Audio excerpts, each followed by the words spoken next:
queridos estudantes da EJA, tudo bem? Eu espero que estejam bem. Eu sou o professor Juliano e hoje nós temos uma aula de Geografia. Como vocês sabem, iniciamos sempre nossos encontros com alguma reflexão. Hoje eu trouxe um poema do Pablo Neruda. Vamos lá? Vamos fazer a leitura? Quero apenas 5 coisas. Quero apenas 5 coisas. Primeiro é o amor sem fim. A segunda é ver o outono. A terceira é o grave inverno. Em quarto lugar, o verão. A quinta coisa são teus olhos. Não quero dormir sem teus olhos. Não quero ser sem que me olhes. Abro mão da primavera para que continues me olhando. Um lindo poema do Pablo Neruda, não é mesmo? Ele fala de coisas que ele deseja ter. Perceberam que, às vezes, as coisas que algumas pessoas desejam ter não têm muito valor material. Contudo, no mundo em que vivemos, muitas pessoas buscam a todo momento comprar, ter, para daí sim ser feliz. Pablo Neruda nos faz uma reflexão sobre estas questões.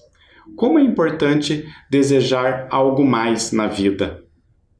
E aí, nós somos levados a refletir sobre isso, sobre as questões relacionadas ao ter e não ao ser. Vamos falar um pouco disso na aula de hoje.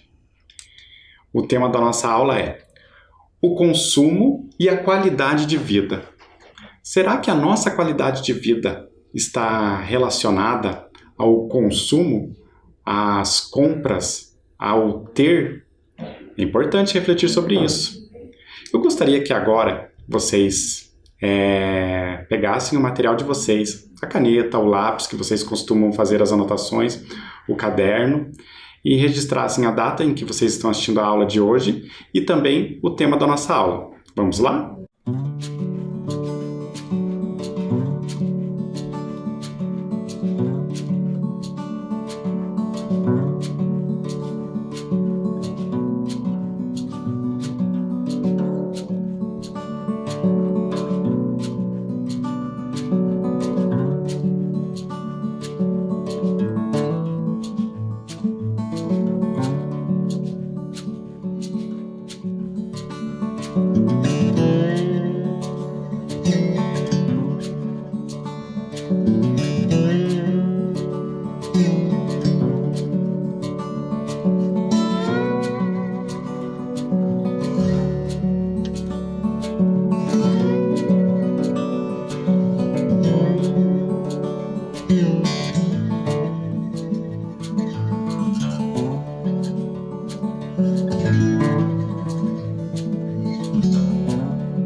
Muito bem, vamos continuar? Na tela de vocês, nós falamos no último encontro sobre um texto e ele trazia a seguinte informação. A era dos robôs, tecnologia amplia a produtividade, transforma a educação e salva vidas. Falamos muito sobre o quanto que a tecnologia faz modificar a vida cotidiana de todas as pessoas, seja nos mais diversos rumos, nas mais diversas áreas do conhecimento, como a saúde, a educação, na indústria também. As tecnologias, elas estão em todos os lugares, seja diretamente relacionado ao trabalho ou à educação. Falamos o quanto que as tecnologias se modificam no decorrer dos tempos e como que elas influenciam na vida de todos nós. Nós olhamos para algumas fotografias e podemos perceber como que na prática funciona isso. Vejam, ali nós temos robôs sendo operados no trabalho dentro de uma indústria. Na primeira fotografia, uma indústria, a linha de montagem de uma indústria, né, de automóveis, aqui em São José dos Pinhais. Nós temos ali robôs fazendo um trabalho que exige muita força naquela ação ali, não é mesmo? Na segunda fotografia, também numa indústria automobilística, nós vemos robôs que fazem um trabalho mais preciso. Então a gente pode perceber que estamos a todo momento rodeados de tecnologia e elas inclusive nos ajudam no trabalho. Justamente porque ali, nessa indústria, os robôs fazem algumas funções que são de difícil execução para o ser humano.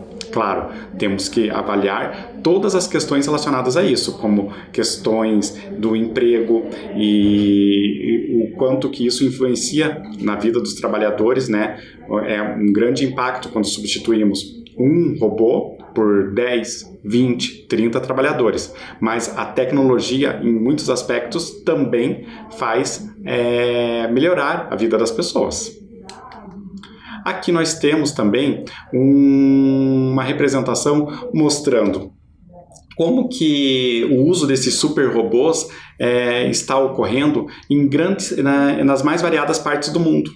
Nós podemos perceber que existem países que utilizam super robôs muito mais do que outros. E ali nós podemos até, inclusive, comparar o número de super robôs utilizados na indústria brasileira e na indústria japonesa, por exemplo. E conseguimos perceber que o Brasil tem muito menos procura por esse tipo de super robôs do que o Japão, por exemplo. Aqui nós somos levados a pensar, então, sobre isso. O quanto que a tecnologia já avançou no decorrer da história humana, não é mesmo? Olhem ali na tela de vocês. Da roda ao robô. Tecnologias que tornaram a vida humana mais confortável. Percebam, temos duas imagens ali.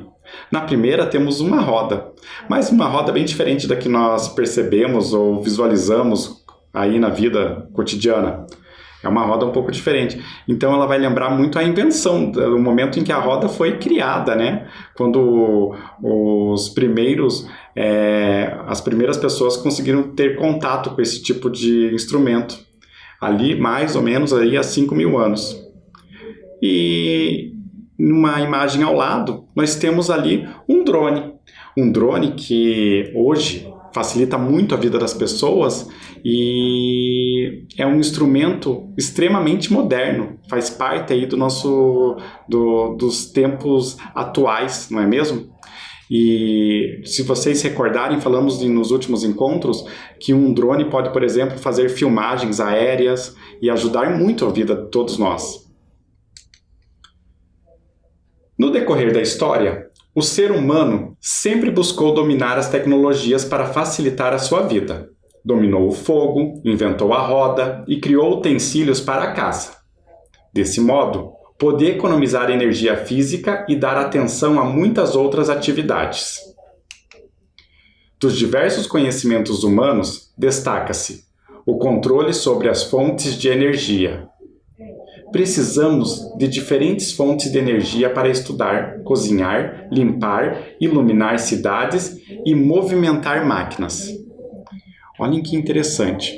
Então, para que nós possamos fazer uso de todas essas tecnologias, muitas vezes precisamos também buscar energias, porque é a energia que vai promover o uso de determinadas tecnologias. Vamos lembrar aí, retomar os conhecimentos que vocês já têm sobre alguns tipos de energia. Falamos em alguns encontros anteriores. A energia ela pode ser a energia do fogo, não é mesmo? Pode ser a energia vinda da madeira, do carvão vegetal, do carvão mineral, das águas, a energia solar, eólica e a energia dos vegetais. Como, por exemplo, podemos visualizar, perceber a energia que tem origem nos vegetais? O álcool, por exemplo, que é produzido a partir da cana-de-açúcar. Agora, temos ali uma fotografia na tela de vocês e uma pergunta. Onde está sendo usada a energia? Que interessante pensar sobre isso, não é mesmo? Temos uma grande cidade, um centro urbano e uma pergunta aí na tela. Onde que a energia que tanto precisamos está sendo usada? Vocês podem olhar para a imagem e refletir sobre isso. Qual elemento dessa fotografia necessita de energia para ser utilizado? Nós temos ali ônibus. Vejam, o ônibus é um meio de transporte, precisa de combustível para funcionar. Assim também são os automóveis, não é mesmo? O avião, tem um avião lá no fundo da imagem. A iluminação pública, os postes, que iluminam as cidades. Abastecimento das residências. Vejam, a energia chega até as casas das pessoas, até os comércios, empresas. Abastecimento nos comércios, como eu disse. Então, são várias situações, são vários lugares, na verdade, e que precisam de um tipo de abastecimento. E esse abastecimento é de energia. E também os meios de transporte. Vejam quantos elementos estão diretamente relacionados à energia que é produzida. Aqui na tela, vocês podem verificar uma imagem que nos chama bastante atenção. As luzes das cidades. Olhem que interessante. Ali nós temos uma imagem por satélite. E ela vai nos trazer o seguinte, uma megalópole. O que é uma megalópole? É a união de diversas cidades chamadas metrópoles. Então, eu vou ter uma união dessas grandes cidades e ali eu posso perceber uma megalópole. O que chama mais atenção é o fato de que essas cidades, durante a noite, ficam iluminadas. Olhem como se dá a iluminação nessa fotografia, por satélite. É incrível perceber o quanto que chega e é usada de energia pelas pessoas aí diariamente.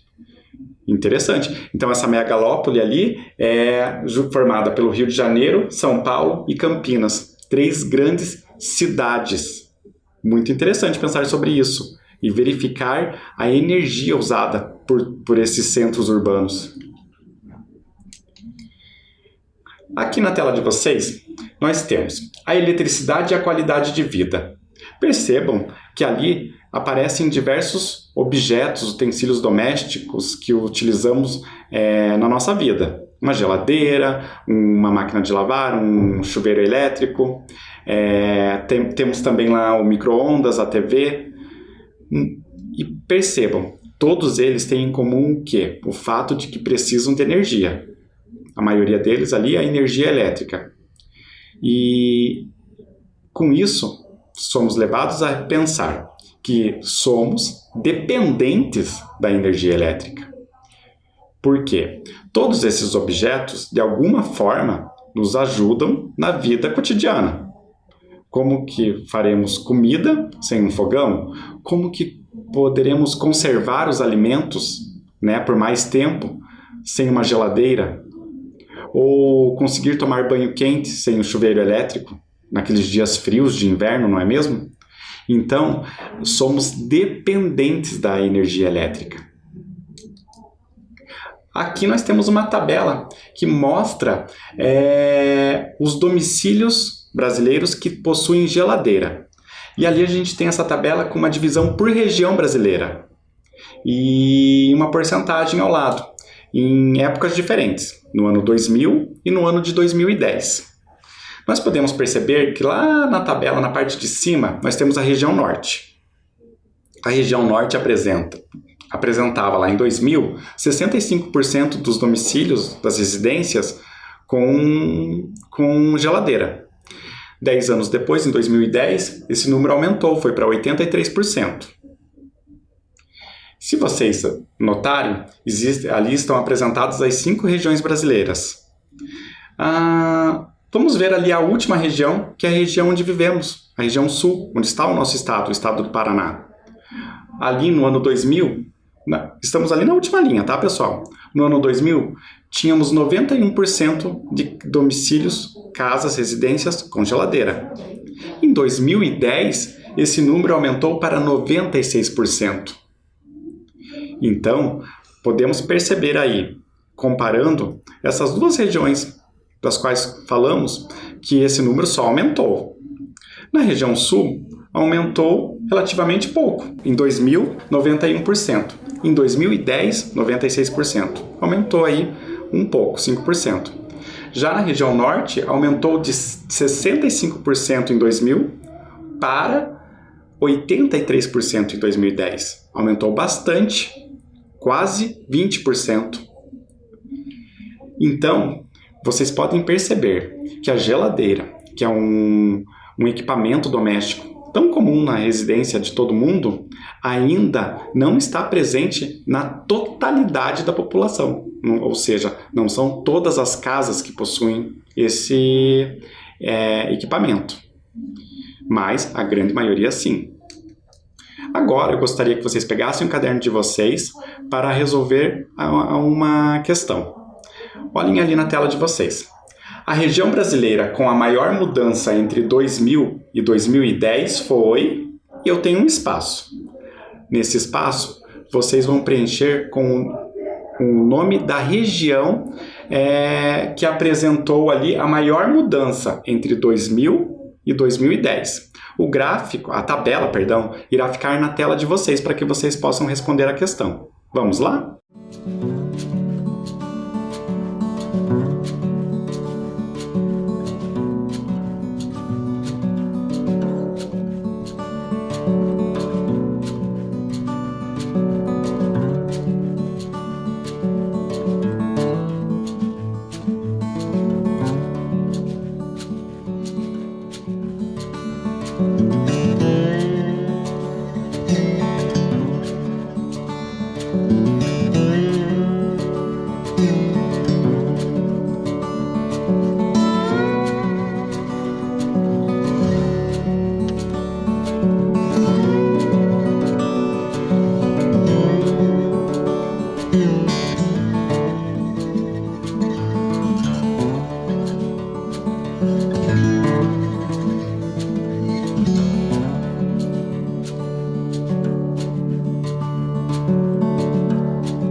E aí, conseguiram responder? Espero que sim. Vejam lá. A região brasileira com maior mudança entre 2000 e 2010 foi a região Nordeste. Vocês podem perceber que em 2010, ela tinha 63% das casas com geladeira. E em 2010, 86%. Então a variação foi a maior. Então a resposta é região Nordeste. Eu vou dar um tempo para que vocês registrem a resposta.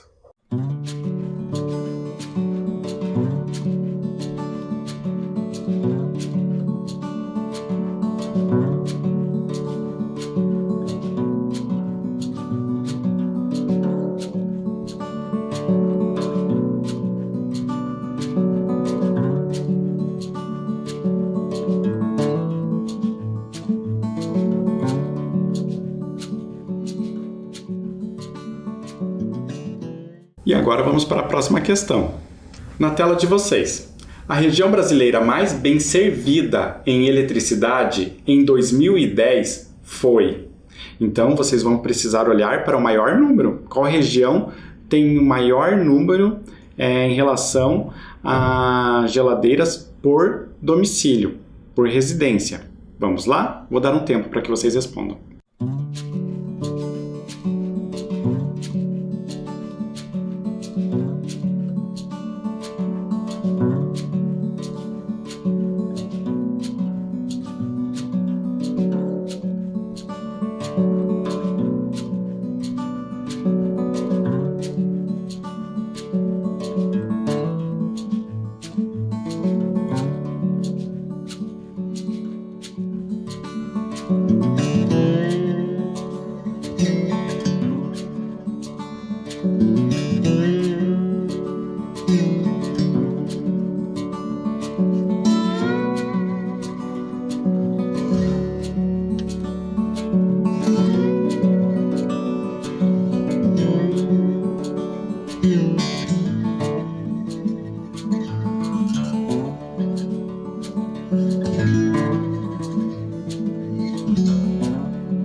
E então, conseguiram perceber ali na tabela qual é a região brasileira que foi mais bem servida no ano de 2010 em relação às geladeiras por domicílio? Nós temos ali o número 96%, que é o maior número, na região Sul. Então a resposta é região Sul. Eu vou dar um tempo para que vocês registrem a resposta. Vamos lá?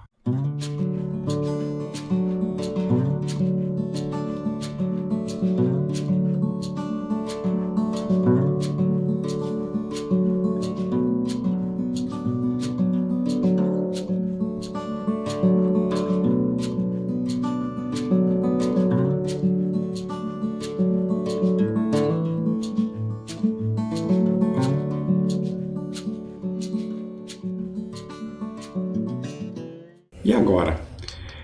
O que vocês veem aí na tela de vocês? Olhem bem para essa imagem. Nós temos diversos utensílios. Eles aparentam não estar mais em bom funcionamento. Tudo que está ali, naquele conjunto de coisas, representa o quê? A partir do momento que não funcionam mais. Para a maioria das pessoas, isso é lixo, não é mesmo? Talvez algumas peças possam ser reaproveitadas, coisas parecidas com isso, mas o que nós podemos refletir é que muitas das coisas que nós compramos e após um tempo de vida útil acabam se tornando lixo. Por isso a necessidade de refletir sobre tudo aquilo que compramos cotidianamente aí nas nossas vidas. Em alguns momentos precisamos dessas coisas, Contudo, existem situações em que essa troca não se faz tão necessária. Aí nós somos levados a refletir. Qual a diferença entre consumo e o consumismo?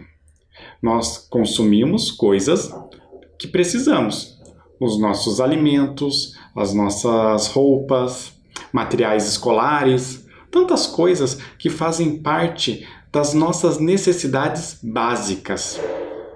Contudo, existem uma série de elementos que não compõem as nossas necessidades básicas. Então, tudo isso, quando comprado em excesso, sem uma reflexão prévia, pode ser entendido como ato de consumismo. Ali nós temos até ilustrações mostrando bem, né, um carrinho no qual eu tenho ali as compras com alimentação, uma peça do vestuário que é necessária, e em comparação com um carrinho mais cheio, né, com coisas que talvez não sejam tão necessárias em determinados momentos. Então ali nós temos uma definição do que é o consumo, na tela de vocês. No consumo, o ato de compra está ligado à necessidade, à sobrevivência, coisas indispensáveis à vida e ao bem-estar. Olhem só, nós sabemos que algumas coisas são indispensáveis. Algumas coisas, como alimentação, a roupa que eu vou vestir para me proteger do frio, um material escolar que eu preciso para estudar, e tantas coisas como, por exemplo, o transporte para eu me locomover, a geladeira que falamos há pouco, que vai armazenar os alimentos na minha casa, né, manter eles por mais tempo, o fogão que eu utilizo para fazer a comida, tantas coisas que eu utilizo para minha sobrevivência, são coisas essenciais. Cada um consegue perceber o que é essencial de uma maneira muito particular. Para algumas pessoas, o essencial é muito pouco. Para outras pessoas, existe uma lista muito maior de coisas que são consideradas essenciais. Aí nós fomos levados a pensar, né? Que o que é indispensável, então, para você? É uma pergunta importante, não é mesmo? Então, eu gostaria que vocês pegassem o caderno e tomassem nota, completando ali. Para mim é indispensável. Complete essa frase com coisas que são indispensáveis na sua vida. Ou seja, coisas que são essenciais para que você viva de uma maneira digna, viva bem. Então eu vou dar um tempo para que vocês registrem aí as suas reflexões sobre o que é indispensável para você. Vamos lá?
Conseguiram pensar sobre isso? São tantas coisas que às vezes são tão necessárias para que nós possamos ter uma vida minimamente confortável, não é mesmo?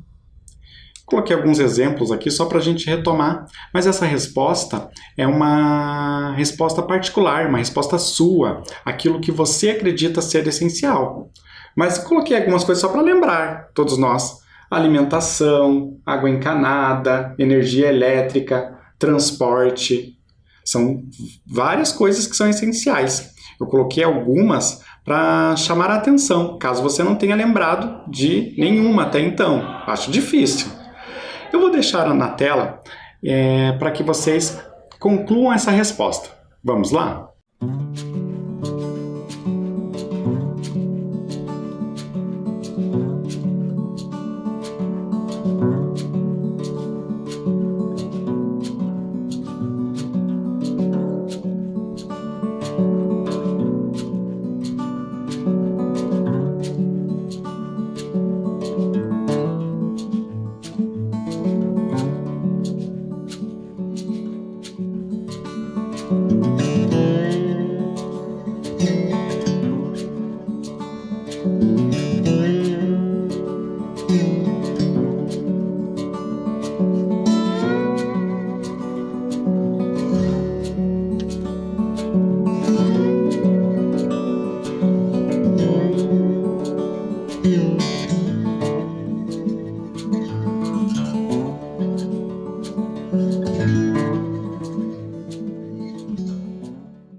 Vamos dar continuidade?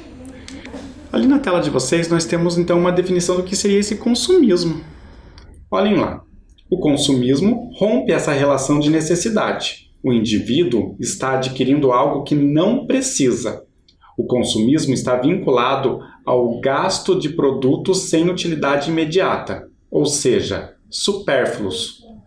Como, por exemplo, mais um sapato, um anel de ouro, coisas assim. Olhem lá, um anel de ouro, será que é tão necessário? Um sapato? Perceberam que uma palavra chama a atenção, supérfluo. Então, tudo que é supérfluo é aquilo que eu não preciso, é aquilo que eu não preciso, pelo menos, imediatamente. São coisas que não vão fazer diferença na vida para que eu sobreviva ou tenha um mínimo, né, de conforto ou de qualidade de vida. Então, nós somos levados aí a refletir nessa grande diferença que existe entre consumo e consumismo. Essa questão que está na tela de vocês é bem importante. O que é supérfluo para você?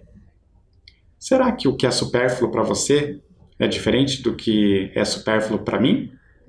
Eu vou dar um tempo para que vocês também façam esse registro. Coloquem ali o que você imagina que seja algo supérfluo, algo que você não precisa para deixar sua vida tão melhor ou algo que não seja tão necessário à sua vida nesse momento. Vamos lá?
E aí, conseguiram registrar?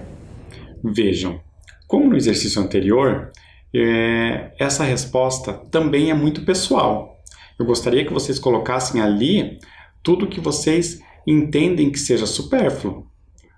De repente, uma televisão com mais recursos, um aparelho de televisão, né, um aparelho televisor com mais recursos do que o que você tem atualmente. Seria supérfluo. Ou um outro exemplo, um aparelho celular, tantas outras coisas que podem ser consideradas supérfluas, mas isso vai depender de cada um. Por isso a resposta pode variar bastante, certo? Vamos dar continuidade. Na tela de vocês, olhem a fotografia. Nós temos uma imagem que chama bastante atenção, uma pessoa, né, andando e carregando um balde na cabeça, possivelmente um balde com água. Não temos certeza, mas podemos imaginar isso. E por que nós imaginamos isso? Porque ela está num lugar distante. Nós podemos perceber uma paisagem bem árida, bem seca, e a casa ao fundo. Vejam, tem uma pergunta na tela. Quais são as necessidades da pessoa fotografada? Aí nós podemos pensar que essa pessoa tem diversas necessidades. Será que ali nessa casa, onde essa pessoa provavelmente vive, há energia elétrica? Vocês estão percebendo uma rede elétrica próxima à casa? A água encanada, podemos ou acreditamos, na verdade, de que não existe, porque ela está carregando água no balde. Imaginamos que seja água, até por causa do fato de que se não tem a energia, possivelmente também não tem a água. A casa fica num lugar afastado. A paisagem é árida, é seca. Tudo isso vai nos levando a algumas considerações, que são as necessidades que essa pessoa tem no seu local de vivência. Temos outra imagem também. E ali, um outro grupo de pessoas. É um grupo de indígenas. Pessoas que têm uma cultura muito diferente das demais que vivem nas grandes cidades. Claro que existem diversas culturas indígenas no Brasil. Contudo, existe uma pergunta lançada aí na tela de vocês. Quais são as necessidades deste grupo de pessoas? Será que as necessidades das pessoas que aparecem ali na tela são as mesmas que nós temos vivendo em uma cidade diferente da deles? Será que as necessidades são diferentes? Podemos pensar que algumas sim, outras nem tanto. Porque as necessidades de cada um estão muito relacionadas à cultura.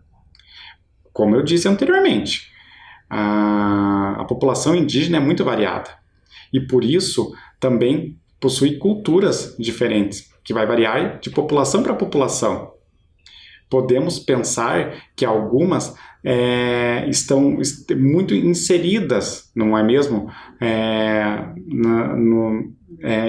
Em outras culturas que formam o Brasil. Contudo, existem tribos, né, que estão isoladas, tribos indígenas isoladas, e ali as necessidades não são as mesmas de pessoas, por exemplo, que vivem em grandes cidades. Então essa reflexão é bem importante. E agora temos mais uma fotografia. Na tela de vocês podem perceber um shopping, não é mesmo? Um grande número de pessoas dentro desse shopping. E vocês sabem que os shoppings são lugares onde são efetuadas compras das mais diversas. E ali temos uma pergunta. O grupo de pessoas ao lado tem as mesmas necessidades das pessoas mostradas anteriormente? Falamos do grupo indígena, falamos ali daquela pessoa carregando um balde de água em um lugar bem seco, árido. E agora temos uma pergunta. Será que as necessidades desse grupo de pessoa representado na fotografia São as mesmas necessidades das pessoas percebidas nas fotografias anteriores? Será que as necessidades são bem diferentes? Lembrem-se, em shoppings compramos as mais diversas coisas. As pessoas normalmente vão para comprar roupas, eletrodomésticos, consumir, né? Existe lá uma praça de alimentação, ir ao cinema. São algumas necessidades que talvez não estejam muito relacionadas às necessidades básicas. Será que ali o que essas pessoas buscam nos shoppings não é supérfluo? Importante pensar sobre isso. Agora, na tela de vocês, relacione. O exercício pede para vocês relacionar as duas colunas. Na coluna da esquerda eu tenho consumidor e consumista é. E eu quero que vocês completem essa frase com o que está na coluna da direita. O que é ser consumidor e o que é ser consumista? Na coluna da direita eu tenho a pessoa que consome supérfluos, a pessoa que consome o necessário. Então eu quero que vocês coloquem a letrinha relativa a consumidor e consumista dentro dos parênteses ali. Eu vou dar um tempo para que vocês concluam o exercício. Vamos lá?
E então, concluíram? Espero que sim. Então vejam. Letra A. Consumidor é... Eu vou relacionar da segunda linha. A pessoa que consome o necessário. Aquela pessoa que só consome aquilo que ela precisa. E consumista é... Letra B. A pessoa que consome supérfluos. Então, conseguimos entender muito bem aí a diferença entre quem é consumidor e quem acaba se enquadrando nesse perfil de ser consumista. Eu vou dar um tempo para que vocês registrem a resposta. Vamos lá?